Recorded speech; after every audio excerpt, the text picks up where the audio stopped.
ہندوستان کے پروفیسر جگن ناتھ آزاد اور پاکستان کے صوفی غلام مصطفیٰ تبسم میں استاد شاگرد کا رشتہ تھا۔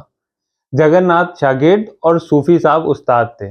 اب جو یہ واقعہ میں آپ کو سنانے والا ہوں، یہ سیالکوٹ میں منعقد ہونے والی عالمی اقبال کانفرنس کے آخری دن کا ہے، جب ایک عظیم جلوس سیالکوٹ قلعے سے علامہ اقبال کے جدی مکان تک جانا تھا، اور اس میں 29 ملکوں کے مندوبین شامل تھے۔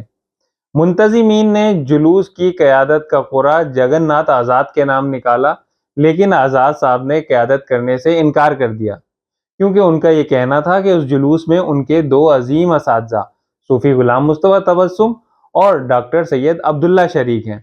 تو انہوں نے کہا کہ یہ مناسب نہیں کہ میں جلوس کی رہنمائی کروں اور میرے اساتذہ کرام میرے پیچھے پیچھے چلیں۔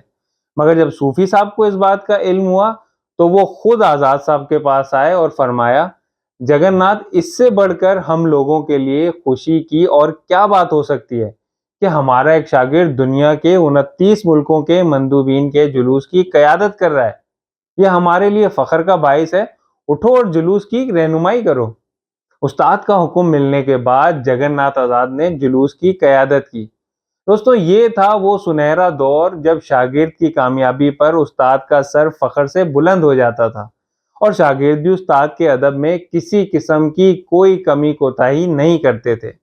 ایسے ہی ادبی قصوں کو دیکھنے کے لیے ریڈرز ریپبلک کو سبسکرائب کریں، اور اگر یہ ویڈیو آپ کو پسند آئی ہو تو اسے لائک شیئر کیجیے۔